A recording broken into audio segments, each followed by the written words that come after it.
Përshëndetje miq dhe mirë se erdhët në studion e emisionit Pa Gjurmë. Jemi live këtu në ekranin e Report TV, ku ditën e sotme do të sillim një histori, le të themi, të dhimbshme që vjen nga Gjirokastra. Do të flasim për çiftin Erion dhe Eliona Meçaku, prindër të 2 fëmijëve, një vajzë 6 vjeçare dhe një djalë 10 muajsh, dhe në fakt historia e këtij çifti është bërë mediatike përpara 6 viteve, kur ata sollën jetë vajzën e tyre dhe u bën për herë të parë prindër. Vajza lindi me probleme në shtyllën kurrizore dhe këta prindër bën gjithçka nëpërmjet mediave të kërkonin ndihmë shqiptarëve për të mbledhur shumën e parave dhe vajzën ta nisnin jashtë Shqipërisë për të bërë operacion. Dhe ashtu ndodhi. Në fakt, vajza u largua drejt Gjermanisë, ishte pak muajshe, pra vetëm disa muaj që kishte ardhur në jetë, dhe kreu operacionin e parë në Gjermani. Por nga ai vit dhe deri më sot që vajza është 6 vjeçe, këta prindër nuk kanë lënë vend, le të themi, jashtë Shqipërisë, pa e dërguar vajzën e tyre, duke marrë konsulta me mjek të ndryshëm dhe sigurisht duke qëndruar në mbikëqyrje për shëndetin e saj.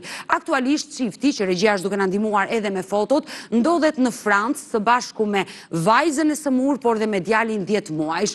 Vajten me shumë shpresa që nëpërmjet mjekësisë franceze mund të shpëtonin vajzën e tyre, por fatkeqësisht e kanë humbur vajzën e tyre, pasi shërbimi social shtetëror i këtij vendi e ka marrë vajzën dhe kanë qenë bluzat e bardha mjekët të cilët kanë denoncuar çiftin nga Shqipëria, sepse mjekët konstatuan që vajza kishte një problem me të ushqyerin dhe prindrit nuk pranuan që vajza ta merrte ushqimin në mënyrë artificiale nëpërmjet një tubi të jashtëm, por donin që vajza të ushqehej vetë. Dhe mjekët me njëherë kanë njoftuar shërbimi social, këta të fundit kanë vendosur që vajzën ta shkëpusin nga prindrit dhe vajza të kalojë në një institucion. Këta prindër përkalojnë një tmerr, le të themi, në Francë, sepse sot rrezikojnë edhe djalin e tyre 10 muajsh që të merret nga shërbimi social shtetëror në Francë.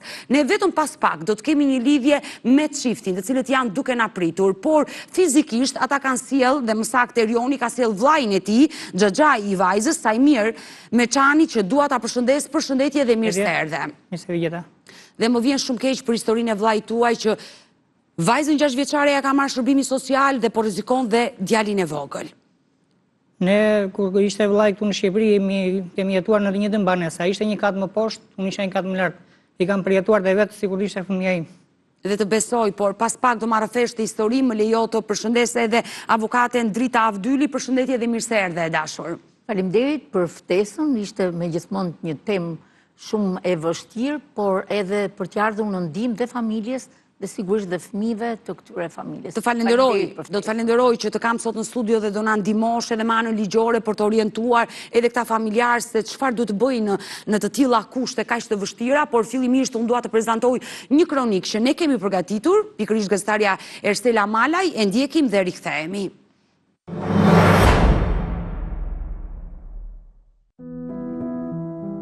Erion Meçani, baba i 6 vjeçare Selia Meçani, vjen sot në emisionin Pa Gjurmë për të kërkuar ndihmë dhe për të bërë publike situatën e vështirë me të cilën po përballet familja e tij. E vogla Elia vuan nga spina bifida aperta, një problem i rënd në shtyllën kurrizore. Ajo është operuar në Gjermani kur ishte vetëm 19 ditëshe dhe që prej asaj kohe ka qenë vazhdimisht në mbikëqyrje mjekësore, duke kaluar në disa spitale jashtë vendit për trajtime të specializuara. Së fundmi ajo ishte shtruar në një spital në Francë, ku sipas prindërve, mjekët konstatuan në vështirësi në ushqyerjen e saj. Stafi mjekësor ka sugjeruar që vajza të ushqej përmes një tubi të jashtëm, por prindërit nuk kanë qenë dakord me këtë ndërhyrje, duke konsideruar të panevojshme për gjendjen e saj. Pas këtij kundërshtimi, spitali ka ndërmarrë disa masa ligjore, duke denoncuar prindrit e vajzës. Si pasojë prej rreth 2 javësh, Elia është marrë nga CEDAS dhe është ndarë nga prindrit, ndërsa trajtimi i saj vazhdon në kujdesin e institucioneve përkatëse. Gjithashtu shkaki i këtij denoncimi ka qenë dhe se stafi mjekësor pretendon se vajza ushqet me dhunë nga prindrit. Familja Meçani për shqetësim të thellë për situatën dhe kërkojnë sqarim, drejtësi dhe rikthimin e vajzës pranë tyre, duke theksuar se çdo vendim i tyre ka qenë gjithmonë në interes të shëndetit dhe mirëqenies së fëmijës.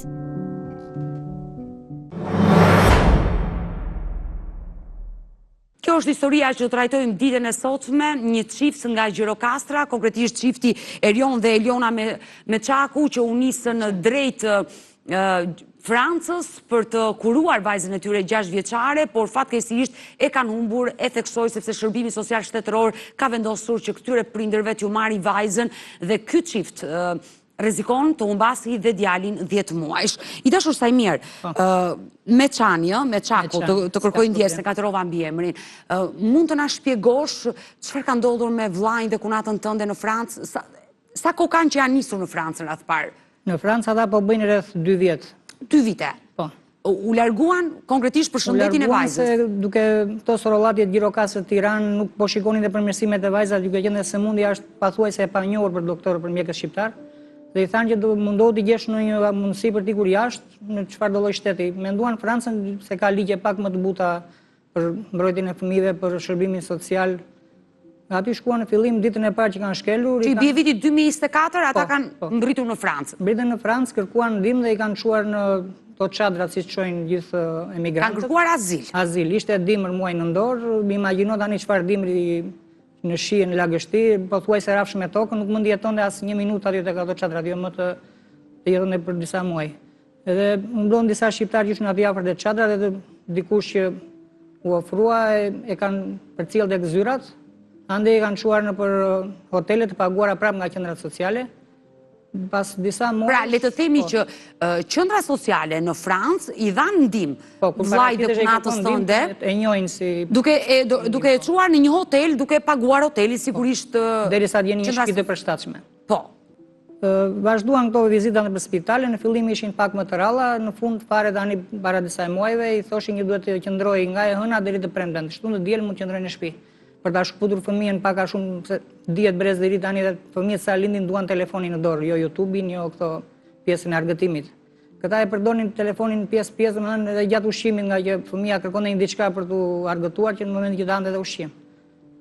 Se shërbimet sociale, duke nisur se i shkonin për vizitë shpesh pak në 3 herë në javë, kanë parë disa raste që nëna ka mbajtur duart e fëmijës për t'i dhënë ushqimin, se tenton fëmia nga që nuk flet dhe nuk shprehet, ka dhe lëvizje të pavullnetshme. Edhe atyre këtyre kjo pjesë i është dukur dhunë, e kanë quajtur si dhunë, domethënë ushqyerjen e fëmijës nga nënës. Por pse do na shpjegoj edhe avokatja këtë gjë, se ndoshta në Shqipëri duket normale që nëna fëmijës i mban duar që ta ushqej, me mendimin që po i jep ushqimin dhe ta marrë vaktin e plot, por në Francë dorën këtu që mos çonte dorën fëmia për të hequr lugën. Por në Francë dhe në vendet e Bashkimit Evropian kjo gjë quhet dhunë dhe të marrin fëmijën dhe presion, po. Ky ishte shkaku, le të themi, kryesor që gjatë gjithë kohës që shkonin për vizita, duke parë që dhe babain në disa raste nuk e gjenin në shtëpi. Nëna është invalide, i thoshin ku e ke babain, ka dalë për punë ose për të pyetur për diçka ose për marrë një ilaç. Thoshin që duhet të jenë prezent të dy se fëmia është me nevoja të veçanta. E regjistruar në një qendër edukative dhe sociale për ndihmuar fëmijën dhe nga ana motorike për t'i bërë këto fizioterapi të takim. Përpara se të vinte shërbimi social, unë besoj që kanë qenë bluzat e bardha, ka pasur një le të themi një mbas edhe në momentet kur nëna ishte prezente te kjo qendra që ka vajt tani, mbas e kanë vënë edhe në momentet kur ka ushqyer aty te spitali. Mund të ketë ndodhur. Vllai dhe kunata e din nga ka shkuar denoncimi kush e ka... Denoncimin e ka bërë kjo qendër. Se shërbimi social nuk të vjen kot në shtëpi dhe fillon të monitoroj dhe pastaj të marri masa. Shërbimi social i quajtur CEDAS, bashkëpunim dhe me spitalin që ka marrë përsipër trajnimin e fëmijës, domethënë logopedin, fizioterapin, si duke kanë përpiluar një tip dosje për t'ia dorëzuar prokurorisë që prindrit duhet t'ia marrin këtë fëmijë prindërve pasi nuk po kujdesen ai sa duhet për fëmijën. Bas të analizave, sikur ka mungesë vitamine C, shumë lloj vitamina që nuk po i merret nga ushqimi, me anë të ushqyerjes nga goja. Dhe mjekët vendosën që të merrte ushqimin vajza e sëmurë, mbesa? Me doktorët dhe kirurgët që kësaj duhet i bëhet një operacion nga jashtë stomahut dhe të ushqehet nëpërmjet tubave dhe shiringa, nuk e di si bëhet. Prindrit kanë refuzuar. Kanë refuzuar se nuk kanë informacion të plot për këtë, plus nga ata nuk është ofruar një shpjegim. I thotë që këtë e dim ne jemi mjek. Duhet të bëhet e bile, ai ka firmosur një dokument. Po, që e ke marrë me vete. Po, se thotë autorizim për të operuar dhe për të praktikuar ekzaminime dhe analizat të fëmijës. Tani vëllai thotë që mund të kanë firmosur në prani, jo në prani të përkthysit, pasi mund të ketë 2 vjet vëllai atje, po sado mëson ato fjalët Nuk e një gjua, nuk di ta lexoj, e qartë. Nuk gjëra shkencore. Domethënë e ka firmosur këtë gjë pa një përkthyes. Po, pa një përkthyes. Ka firmosur që vajza të kryej këtë operacion, pa e ditur se çfarë ka firmosur, ndërkohë që edhe ka kundërshtuar. Kjo është e përgjithshme, domethënë do të thotë fëmijës mundi kryen operacione dhe ekzaminime. Po pikërisht për këtë ata i kanë bërë një gjyq paraprak. Pra le të themi që ka nisur një betejë me drejtsinë. Një gjyq informimi diku para një jave 10 ditësh. Po për këtë gjyq ai është njoftuar jo më pak se 24 orë përpara, që letra ishte dorëzuar më shpejt në post, si duke ka mbërritur me vonesë, edhe ky s'pati koha se gjende një avokat që të pyeste se çfarë janë këto, ç'është ky gjyq. Dhe çfarë ndodhi në atë seancë gjyqësore? U mor një vendim apo? Nuk u paraqit vëllai se i thanë, kur e morën telefon i thanë do marrësh dhe fëmijën e vogël, po fëmia nuk mund marrë pjesë tek ajo sallë. Edhe kishte frikë nga që vajzën ja kishin marrë më përpara, mendoi mirë të shkojnë në këtë moment, po më marrin dhe djalin, çfarë do bëj pastaj? U detyrua të ikin në një qytet tjetër, pak a shumë t'i largoj këtij spitali, se kishte frikë mbase shërbimet sociale dhe mjekët mund të menin urdhë nga prokuroria. Por nuk është mbrojtje të kalosh nga një qytet tjetër, po brenda një shteti ku ligjet janë një lloj. Kështu e mendoj vëllai. Ndoshta kjo mund ta penalizojë më shumë vllain tuaj që është larguar kur është në një proces, le të themi, verifikimi nga shërbimi social i atij qyteti, çfarë qyteti ka qenë fillimisht? Ren. Por tani ku ndodhet? Tani është diku në Bordeaux. E qartë, por kjo mund ta penalizojë dashur drita, largimi duke ditur që është në një proces. Në fakt... Frika, e ka detyruar frika. Sigurisht, por duhet të qartësojmë që në shtetin francez, me qenë se këto janë të huaj dhe kanë kërkuar azil shëndetësor, do të thotë që duhet kenë pasur gjatë gjithë periudhës dhe një avokat nga shteti francez, qoftë edhe një përkthyes, ose vetë qytetarët duhet kishin bërë një kërkesë ose te konsulata, ose te ambasada jonë një përkthyes i ka vajt ose njerëz të afërm që e njihnin në Libovit, kanë vajt për ta ndihmuar, por jo çdo kush është i gatshëm në atë moment që ti të duhet kur të thret zyra. Shiko, për persona që kërkojnë azil, por edhe azil shëndetësor, në këto raste e kanë përkthyesin dhe avokatin falas, se presupozohen që janë persona që janë në nevojë ekonomike dhe nuk e dim rastin, unë nuk kam parë asnjë dokument, por do tentoj të marrë dhe dosjen. Ne pas pak do të lidhemi me çiftin, ku mund t'i bëni dhe ju pyetje, ata janë më të qartë, sepse Xhaxhai në studio, Xhaxhai në studio di çfarë i ka thënë në telefon vllai dhe punata. Për të vënë dieni, në Francë është një shtet, sigurisht një shtet social, atje është kodi i procedurës civile, është kodi i shëndetit publik, pra ka një kod për shëndetin publik, por nëse këto e zaurohen, nuk e di, do flasim dhe me prindrit, ne kemi konventën europiane për fëmijët, që mund ta dërgojnë atje, por kemi dhe konventën ndërkombëtare për drejtat e fëmijëve. Pra, nëse le të quajmë dy shkallë të tjera që mund ta ndihmojnë. Gjithsesi, mosvajtja atë dite, nëse në Shqipëri nuk shkon i paditurit, se në këtë rast është në cilësinë e paditurit, në këtë rast atëherë duhet të shtyhet seanca, gjithsesi ne nuk dim se me fjalë unë po flas për një rregull të përgjithshëm. Pra nëse ky kishte bërë kërkesë ose nuk është paraqit, duhet ishte shtyrë seanca. Veprimi që ka bërë për lëvizje nga një qytetin tjetër nuk e mbron. Jo vetëm që nuk i mbron, po i vën në rrezik dhe azilin shëndetësor, pra ka dhe pasoja të tjera. Gjithsesi, ai do na sqaroj vetë se njeriu kur ka dhe në presion të brendshëm, nuk di të veproj qartë. Nuk di dhe veprimet, me fjalë, kur ka dhe një siklet, ndoshta bën dhe veprimet të pamatura. Ka përfituar lejen e qendrimit për shkak se direkt sa vati që regjistruar në Francë, se panë që ishte invalide dhe direkt ja kanë dhënë lejen e qendrimit. Kurse vllai si ka marrë akoma. Vllai ende, pra Erioni. Mirë, ne do bëjmë një shkëputje të parë, është dhe i huaj në mënyrë të parregullt dhe kjo lëvizje i vën në rrezik. Mund ta penalizoj.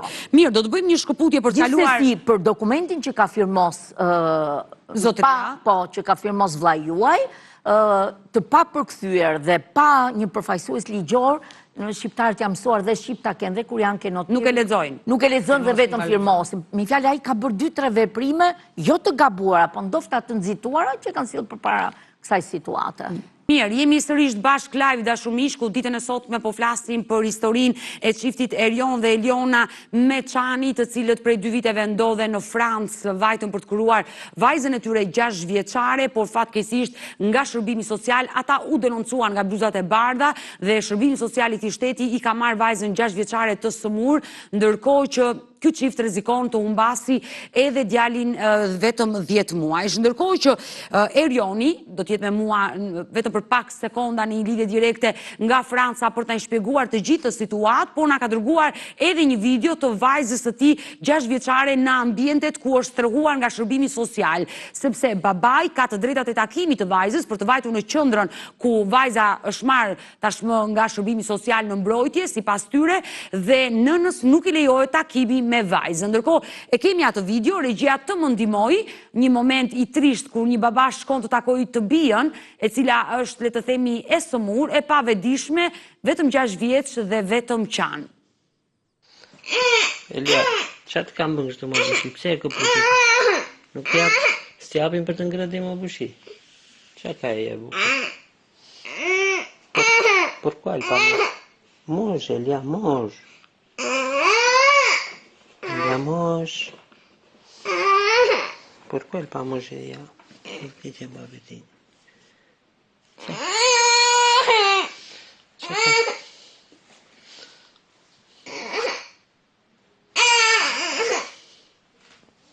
Është e dhimbshme kur dëgjojmë të qarat e kësaj 6 vjeçare me probleme, le të themi me sëmundjen e rëndë që ajo lindi dhe një babai që i lejohet të shkojë në qendër për të parë vajzën ndërsa nënës nuk i lejohet.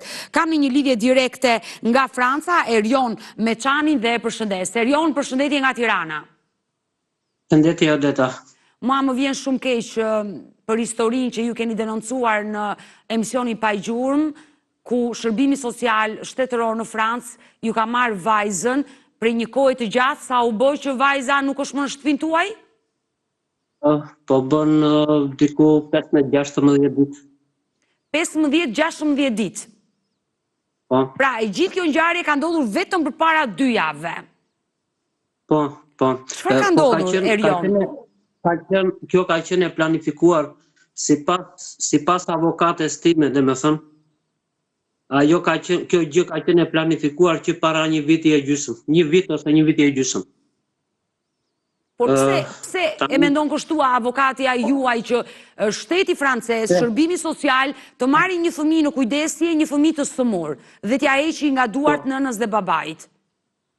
Po, sepse ka akuza verbale, edhe janë akuza të përpunuara të shpikura, domethënë. Janë akuza të tipit ushqejnë fëmijën me dhunë, nuk i vendosin, domethënë nuk kryen veprimet që mjekët i japin, domethënë si korseja, këpucët ortopedike e këto. Domethënë janë të gjitha akuza verbale, domethënë se korseja për shkakun vendoset mbasi ajo flet gjumë, sepse ajo ndihet e sikletshme me atë.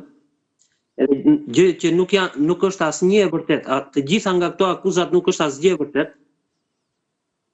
Më pas thonë që babai thot ka hapur një aktivitet privat, punon në ndërtim, dhe nuk interesohet thot për fëmijët, për shëndetin e fëmijëve dhe të nuses, sepse unë kam edhe nusen e kam shumë të sëmur me një sëmundje të pashërueshme. Nga se vuan Eliona? Po, Eliona vuan nga këtu në frëngjisht i thonë mykovicidozë, ose në shqip fibrozë cistike. Domethënë, është një sëmundje e pashërueshme, Eliona ka ardhur me 25% mushkëri këtu. Fillimisht na kanë vendosur vetëm 5 ditë, 5 ditë e para ne kemi ardhur në 24 shtator 2023. Po. Në qytetin Rennes, Francë. Dhe një javë na ka mbajtur një shqiptar nga zona tonë, domethënë. Ka mbajtur diku 5 ditë në shtëpinë e tij, pastaj ne jemi marrë me këto takimet me zyrat e azilit e këto, kemi kërkuar azil fillimisht. Nuk na është dhënë strehimi me njëhershëm, mbasi edhe nusja ka qenë në gjendje shumë të rëndë shëndetësore. Unë e kam marrë direkt nga spitali në Shqipëri, ka qenë shtruar në Shqipëri, pastaj ka qenë në Janin, ka qenë në gjendje shumë të rënduar, me 25% mushkëri. I dashur Erion, dhe ndalemi pikërisht e vitit 2023, momentin që le të themi kanë qenë shqiptarët që të kanë hapur derën dhe të kanë strehuar, momentin që ju kërkuat azil, ju dha le themi, e drejta apo nisët procedurat për të përfituar një leje qëndrimi? Po, ne nisëm procedurat, edhe po nuk është se na ndihmuan me strehime këto. Dhe me thënë 5 ditë na mbajti ky nga Libohova, dhe me thënë nga zona tonë. Shqiptari, po? Po, shqiptari. Më pas një shoqat franceze që merrej me këto të emigrantëve na ka strehuar për 5 ditë në një hotel. Dhe me thënë do qëndroni, tha, një periudhë sa ty mundsojmë ndonjë strehim. Më pas na kanë çuar në një çadër, po në një çadër nusja Eliona u sëmur rënd dhe është shtruar me urgjencë në spital. Do të thënë frymarrja e saj u vështirësua shumë sa që nuk e pamundur, dhe më thënë me temperaturë të lartë edhe mushkrit që nuk funksiononin. Është shtruar dhe ka qëndruar 1 muaj e gjysmë. Pavarësisht na futën në çadra. Në çadër ka qenë shumë ftohtë, kam qenë vetëm unë me vajzën e një çadër që futesh e barkas. Edhe aty mbasi s'kishte as dritë, telefoni po më fike, nuk mbante më bateri se s'kishte elektricitet. Vajza qante me të madhe dhe jam mbledhur gjithë, se aty kishte shumë shqiptar në për çadra. Që fatkeqësisht shumë shqiptar lënë shtëpitë e tyre dhe flenë në çadër. Ishin diku 7-8 familje, të gjithë me fëmijë të vegjël, me probleme shëndetësore, të gjithë pas kur s'po ndihmonte, dhe thënë. I kishin lënë kështu. Disa ishin në procedura, disa ishin me procedura të mbaruara, dhe në thënë detyrimisht duhet ktheheshin në Shqipëri se nuk kishin më asnjë lloj ndihme. Por, ndalemi sepse koha, i dashur Erion, se koha ikën shpejt. Ndalemi tek momenti ku juve ju dha një strehim dhe ju u larguat nga çadra dhe jetonit në një shtëpi. Dhe filluat të kërkonit, le të themi, të nisni procedurat për të përfituar një leje qëndrimi. Bashortja si është me shëndet sot?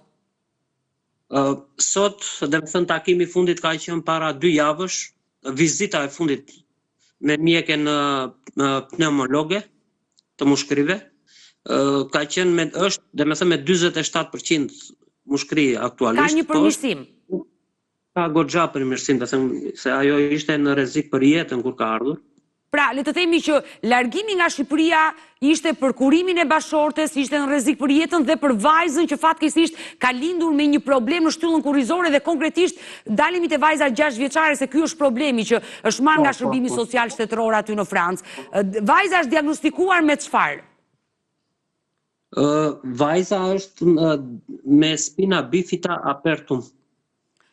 Ka lindur Tiranë, Shqipëri, edhe me ndihmën e fondacionit Firdeus me Elvis Naçin na është mundësuar operimi i saj në Gjermani në Munich. Dhe me thënë ne njihemi nga publiku shqiptar. E thash edhe kur prezantova historinë dhe duhen falenderuar të gjithë ata njerëz që të kanë ndihmuar, të kanë qëndruar pranë që ti të mblidhje atë shumë parash dhe vajzën ta operoje. Por ti mbrite në Francë dhe vajzën e çove në spital, sepse ky ishte qëllimi, që vajza ti ishte pranë mjekëve. Po, direkt, sepse neve azili na u refuzua këtu. Azili ju refuzua në Francë? Azili ju refuzua, pastaj me ndihmën e asistentëve kemi bën dosje të dyta. Po? Dosje maladi, thonë ta, dhe me thënë për shëndetin, që për të përfituar dokumentat me anë të shëndetit, sepse sëmundje e vajzës edhe e nuses janë të pakurueshme në Shqipëri. Dhe me thënë, nuk ka struktura për kacë, dhe me thënë që miren me kurim special për to. Dhe me thënë, edhe mjeku në Shqipëri. Aktualisht ne flasim, bashortja juaj ka marrë leje qëndrimi, ju jeni ende në proces. Po, edhe këtu më janë shkelur të drejta, po s'dua të flas për këtë. Dhe me thënë, nusja ime ka marrë, aktualisht e ka kartë titro di séjour, quhet, ka 2 vjeçare. Fillimisht na u dha 1 vjeçare, e kisha dhe unë. Recipise në formë letre, pastaj nusja mori kartën 1 vjeçare. Por, i dashur Erion, që mos të ndalemi te procedurat e letrave, sepse e kuptoj që shumë vështirësi ke hasur, nuk është e lehtë të përfitosh leje qëndrimi në Francë, padyshim. Por ndalemi tek vajza, ju e keni dërguar vajzën në spital. Aty, dhe me sa kuptova unë, edhe nga vëlla juaj Sajmiri, kanë qenë bluzat e bardha që kanë denoncuar tek shërbimi social duke u akuzuar se ju quheni prindër dhunues se e ushqeni fëmijën me dhunë, nuk kujdeseni për të dhe nuk zbatoni të gjitha këshillat që mjekët ju kanë dhënë. Kanë qenë pikërisht mjekët? Mjekët, faktikisht një mjekë. Një mjeke që ju ka denoncuar. Mirë, të lutem, do qëndrosh në këtë lidhje direkte, pasi më duhet të bëj një shkëputje për të kaluar në reklama, do rikthehemi sërish bashkë për të më treguar se çfarë ka ndodhur konkretisht atë ditë ku kjo mjeke franceze ka marrë telefonin dhe ka njoftuar shërbimin social dhe më pas ju e humbët vajzën. Kalojmë në reklama dhe rikthehemi.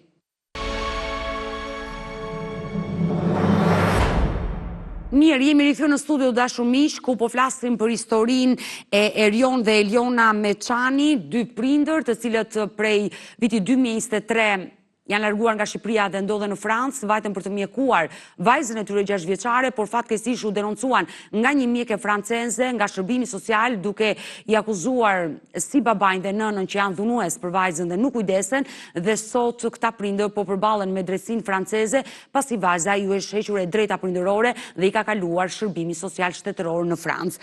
E kam babain e vajzës Erion Meçani në një lidhje direkte nga Franca. Erion, më dëgjon? Po, deta ju dëgjoj. Çfarë ndodhi me atë mjeke? Pse kjo mjeke ju denoncoi? Po, ne faktikisht kemi bën disa takime me këtë mjeke. Po. Dhe mëse na ka thirrur takime.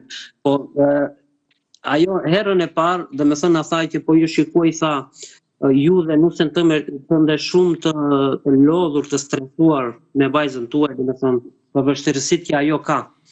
Në përgjithësi për ushqimin, sepse vajza ka vështirësi me ushqimin, neve nuk e mohojnë dot këtë. Dhe unë propozoj tha që vajzës të bëjmë një ndërhyrje, më falë se po më kujtohet, gastronomie. E qartë, për të marrë ushqimin në forma... Ushqyrje me anë të një tubit në stomaku. E qartë. Po, faktik, në fillim dhe me thënë, i thash, nuk jemi të lodhur, ne po ndjejmë kënaqësi ta ushqim vajzën tonë, ne nuk lodhemi kur për fëmijët, ne kushtojmë për dy fëmijëve. Okej, tha, dhe me thënë, e pa që neve u stresuam pak, edhe nuk na i përmendi më, dhe me thënë, asgjë tjetër. Dhe me thënë, tha vetëm që ju shkoj ju të lodhur e kështu. Herë e dytë ka qenë pak më forcuar, ka qenë, po ja, jo, unë shikoj që juve po sforcojni pak, dhe më thëmë, po i jepni ushqim me vështirësi. Edhe Elia refuzon të haj me personelin e spitalit. I thash, me mua dhe me nusën time, Elia ha shëndeshëm dhe unë nuk i loj gjë pa bler vajzës. Çdo gjë, fruta, perime, çdo gjë. Supra, dhe më thëmë, vetëm që i do me mikser, nuk i përtyp dot me copa. E qartë, po? Po, edhe herë e tretë, na la dhe këtë herë nuk na ngasmoj që herë e tretë, e sa më të ashtu, sa ne shikojmë ta që vajzës i ka dalë dhe një sëmundje skorbit. Skorbit është për fëmijët që nuk ushqen mirë. Kequshqyerja, po? Po, na kequshqyerja që edhe nuk i marrin të gjitha vitaminat që organizmi kërkon, dhe me thënë. I thash, po, a ka në një mënyrë tjetër përveç operacionit, se na duket pak e rëndë, të lutem, i thash, në qoftë se ka në një, nuk është, në asnjë rast nuk kam refuzuar. Dhe me thënë, thjesht, i kërkoja shpjegim. Edhe më tha, jo, unë mendoj vetëm atë, se edhe sikur t'japim vitamina, goja ajo duhet e përkohshme 1 muaj, 2 muaj, 3 muaj, pastaj ajo prapë do të kërkoj atë. I thash, okej, mund ta mendojmë. Okej, sa mund t'ju lë ko ta mendoni. Herë 4 ka qenë shumë e rëndë, me thënë. Dhe vjen aty me akuza, me kërcënime, ka qenë biles, e kemi patur djalin në duar edhe ajo urdhëroi që djali ta mirte një infermiere ta çonte në një dhomë tjetër, që mos mirte trauma apo sigurisht me jetësi. Edhe filloi thoshte që ne kemi parë me sy tonë që ju e keni marrë vajzën, e keni shtrirë në ambientet e spitalit, burrë e grua, një hap të gojë, një ushqim të duar, dhe me thënë, e keni ushqyer me dhunë, me forcë. Thash, s'është e vërtet, ju lutem, i thash unë, edhe për këto akuza unë mund t'i hedh në gjyq për shpifje. S'është shumë e rëndë, ja thoni një prindi, si mund neve kur shikojmë edhe një gjelpër kur i infermierët ja bëjnë, neve na dhëm shpirtin. Jo t'i bëjmë vajzës tonë një gjë të tillë edhe në ambientet e spitalit. Do thënë, ajo e bëri në këtë formë, dhe më thënë për të na nxitur që të firmosnim direkt për operacionin e vajzës. Ju keni firmosur, sigurisht. Keni firmosur për operacionin? Ende nuk kam firmosur për operacionin, kam firmosur për ekzaminim, sepse në frëngjisht ajo lexohet, dhe me thënë, operer, ekzaminim, dashur Erion, e qartë, dua të pyes, kur një mjek tenton shumë herë me prindrit dhe thotë që alternativa e vetme për fëmijën tuaj është ky operacion, le të themi e vështirë për ta pranuar, por Ajo mund të ishte zgjidhja më e mirë për vajzën tuaj. Okej, unë i thash, unë nuk jam kundra, edhe deri unë kam 2 vjetë e gjysmë të njoh juve, se ajo tha, juve s'keni besim te unë e kështu. I thash, po mos kisha besim, unë e kisha marrë vajzën, e kisha shkuar në spital tjetër ose në një shtet tjetër. Mua nuk më interesojnë as letrat franceze, as lekët e shtetit që na jep ndihmë fëmijëve. Mua më intereson shëndeti i vajzës, që vajza të jetë më mirë. Edhe ajo filloi me kërcënime të tilla që nuk ja u çua, qau mori shumë të rëndë dhe doli nga salla. Edhe më thoshte thuaj nuses që po bëri vajza këtë operim do vdesi. Edhe thuaj nuses që vajza nuk mund të heci kur, unë po ta them tani që vajza juaj do të heci dot kur. Edhe thoshte me të qeshur me ironi. I thash të lutem, ajo këto që po thoni ju këto janë edhe në dorë të Zotit, jo vetëm të mjekëve. Ju s'mund t'ia thoni një prindit i thash unë këtë. Erion, më lejo të flas dhe me avokati që kanë në studio me zonjën Drita, e dashur Drita. Unë dëgjova me shumë interes, po doja më falë që po të ndërpres. Për t'i bëri pyetje. Po, jo vetëm kaq, por dhe për t'i sugjeruar. Mbas të kodit shëndetësor që është në Francë, ju duhet për shembull që t'i bëni urgjentisht një kërkesë drejtorit të spitalit. Sigurisht për të dhënë dhe shpjegimet që pse ka ndaluar me që na tha nusen të shkojnë të atakojnë, dhe në Francë është komisioni për të drejtat e pacientëve. Lutem drejtojuni dhe komision des usagers. Bukur. Është dhe agjencia, thuaj nëse ke avokate ose të afërm, unë sugjeroj që ti drejtohesh dhe konsulatës ose ambasadës tonë, ndofta atje dhe për një ndihmë.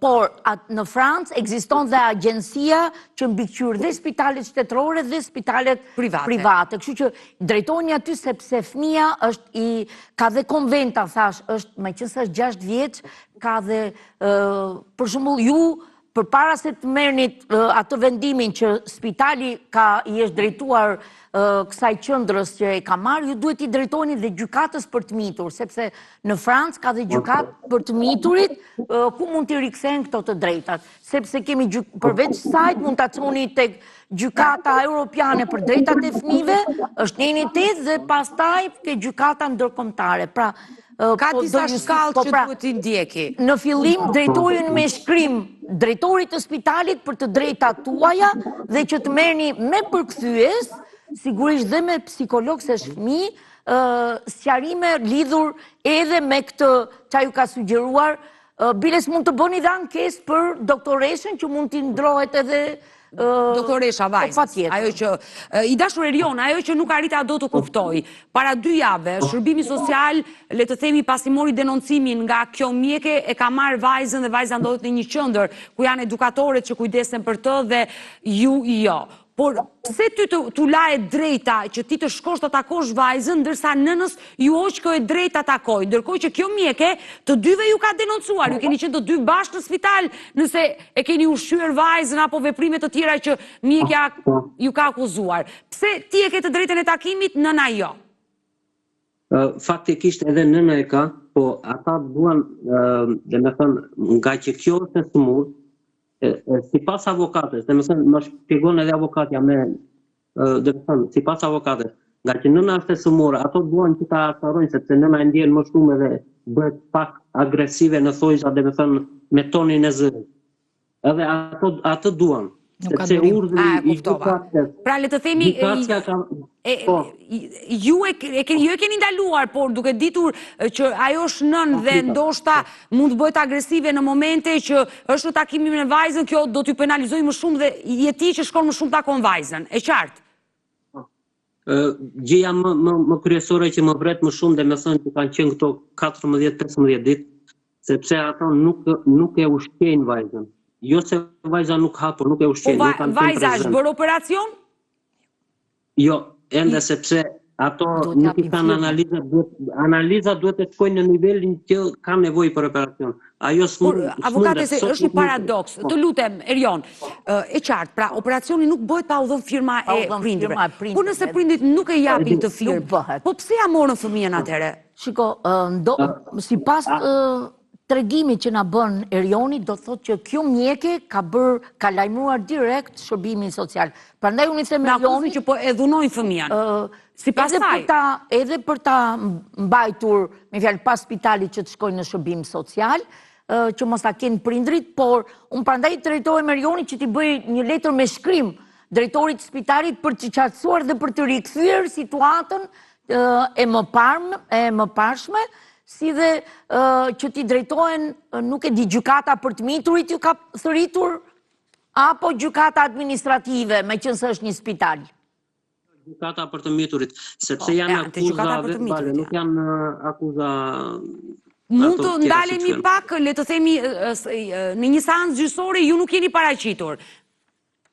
Neve nuk u paraqitem, sepse neve na janë bën, shiko, doktoresha e bëri ankesën jo direkt në gjykat, e bëri ankesën tek CEDAS. Shërbimi social, dhe kjo e fundit ju ka hedhur në gjyq, e kuptueshme. Edhe shërbimi social ka mbledhur informacione nga të gjitha anët. Neve kemi një organizat që na ka strehuar ACT quhet ajo, ACT. Dhe me thënë, edhe aty ka marrë, dhe me thënë ato pak kënaqësit në thojzat atyre, sepse edhe ato janë të stimuluara, janë të bëna vetë, sepse asistenti aty para një muaj gjysmë më tha, në shoqatën tonë, në organizatën tonë, kemi 20 familje si ju. Në 20 familje na paraqiten vetëm 4. Në këta 4 ju jeni më shembullorët. Edhe na ka thënë me gojë, ka qenë prezent edhe përfaqësia shqiptare. Edhe unë ndjeva shumë mirë, e kupton, edhe kurse tani kanë vajtur 36 faqe akuza. 36 faqe akuza. Ndaj jush dhe bashkëshortes tuaj, ku do jetë gjykata ajo që do vendosi nëse ju do e keni kujdestarin e vajzës 6 vjeçare apo mund të hiqet kjo kujdestari. Pra le të themi jeni në një betejë me drejtsinë franceze. Është shumë e vështirë, unë mora, është avokatja e tretë që po marr sot. Po. Është avokatja e tretë sepse duhet ta hedh në apel tani. Se çfarë vendosi shkalla e parë që do i në apel?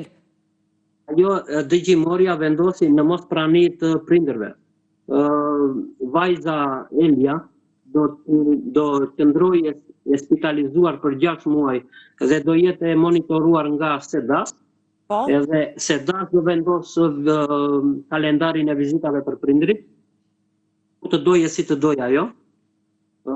Kurse djali thot nuk preke, thot ai do qëndroj me familjen, por prindrit duhet të vizitohen në mjek psikiatër me psikolog dhe fëmija i vogël 10 muajsh duhet të vizitohet se mund të ketë marrë trauma.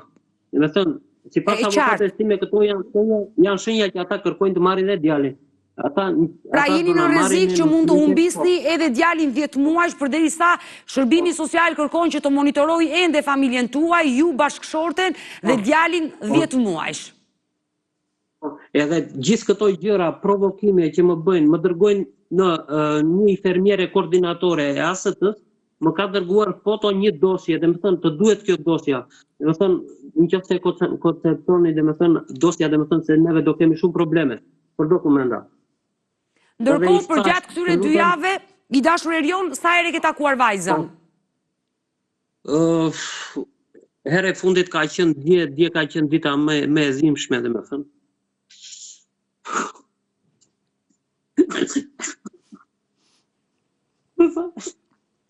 Shtrua në urgjencë. Erion. E kam takuar vajzën, vajza ndodhi në spital riedukimi. Dhe më thënë, ai spital është që ka bënë donatimin, është spital riedukimi.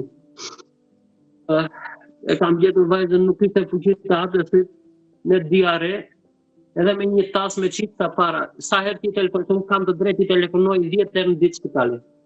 Edhe më thonë gjithmonë, vajza hangri pak çipsa dhe piu pak ujë, asgjë tjetër. Dhe më thënë, kjo po bën 15 ditë, 16 ditë sot, vetëm çipsa dhe ujë. Edhe i thash, ju lutem mund ta çoni vajzën në urgjencë. Kam lajmëruar edhe vetë urgjencën, por urgjenca thonë ne nuk durim sepse aty ka një mjek që e kontrollon. Ai që vendos nëse e qartë. Është mjeku i cili vendos nëse fëmia ka nevojë për të shkuar në spital apo jo. Edhe i kam dhënë i kam demonstruar në sy të tyre, sepse thonë që japin ushqim me dhunë. i thonë urdhëroni, mund të bëni video, unë po e ushqej ja 3-4 kocë fruta në ato të voglat. Erion, do qëndrosh me mua sërish bashk, sepse më duhet të kaloj në një tjetër hapësirë, për të kaluar në një tjetër reklam. Mirë, jemi rikthyer në studio dashur miq, jemi në minutat e fundit me këtë histori të dhimbshme që po trajtojmë sot për çiftin Meçani, që fatkeqësisht të Shërbimi Social Shtetëror në Francë ju ka marrë vajzën 6 vjeçare të sëmur. I dashur Erion, e kuptoj dhimbjen që përjeton për vajzën. Unë dua që ditën e sotme zëri juaj të dëgjohet nga kjo studio dhe besoj që ju keni një mesazh të fortë edhe për institucionet në Shqipëri, ku kërkon ndihmën e tyre që të ndërhyjnë për këtë çështje në Francë. Kush është mesazhi? Po, kemi kërkuar të gjithme, dhe me thënë, faktikisht vetëm konsulli shqiptar që ndodhet Paris, Altin Çani, janë në kontakt pothuajse të përditshëm. Edhe ai është munduar të lidhet me këta, por këta përgjigje e tyre është të gjitha, se das e këto hospitale, janë sekrete medikale dhe nuk japim asnjë shpjegim, miru pafshim, bami mbyllim telefonin, nuk ka asgjë. Pra edhe ambasada jonë nuk e ka fuqin, le të themi, kur çështja kalon në gjykatë. Unë uroj dhe shpresoj i dashur Erion që gjykata të vendosi pro jush dhe vajza të rikthehet sërish në familje. Ka ndodhur plot histori të familjeve shqiptare që ju është marrë fëmia nga Shërbimi Social dhe më pas e kanë fituar betejën me gjykatën. Uroj të ndodhi kjo gjë me ju. Ne do jemi bashkë në kontakt dhe urojmë që të bëhet më e mira për familjen tuaj. Të falenderoj i dashur Erion, por edhe ti sa i mirë si një xhaxha e ke një mesazh ditën e sotme. Mesazhi im është për shqiptarët që ndodhen në Francë, pikërisht në zonën Kushvllaj. Nëse din diçka dhe ka ndodhur diçka e ngjashme, ta sugjerojnë tek ndonjë ndihmë juridike a diçka. Ndoshta ka dhe shqiptar që punojnë në profesionin avokati dhe bëre mirë që bëre këtë lidhje për ta ndihmuar. Pak në Ministria e Jashtme kush e ka në dorë ose ambasada me provat që ka bërë vllai, të identifikojnë akoma. E dashur Drita, në të tilla kushte duhet pritur gjykata. Unë sigurisht që pritet, me qenë se na e tha edhe vetë Erioni, unë e sugjeroj Erionit që të paraqitet në seanca, jo të largohet, sepse kjo shihesi thojza një abandonim ose një reflektim negativ. Të presi një vendim në gjykatës së apelit, sepse gjykata për të miturit është një gjykatë që shkon pro gjithmonë vendimeve për të mitur. Pastaj, nëse kjo nuk fitohet, unë shpresoj sepse vendose gjithmonë krah të miturve, pastaj ka dhe gjykatën europiane për drejtat e fëmijëve dhe konventa europiane. Kështu që unë them që ke një betejë që meqense është një fëmijë, pavarësisht situatës që është betejë që duhet besoj që do ta fitosh, sepse jemi gjithmonë, është ajnenitet, është drejta e prindërore dhe drejta familjare, dhe sigurisht që gjykata për të miturit zakonisht është pro të miturve, sepse është interesi më i lartë i fëmijëve, se sa institucioneve, sado social që t'jenë ato në. Të falenderoj i dashur Drita që të pata sot në studio, të falenderoj sa i mirë që të pata në studio, i dashur Erion të përshëndes edhe një herë live nga studio e emisionit Pa Gjurmë dhe do mbetemi bashkë në kontakt. Mirupafshim. Mirupafshim.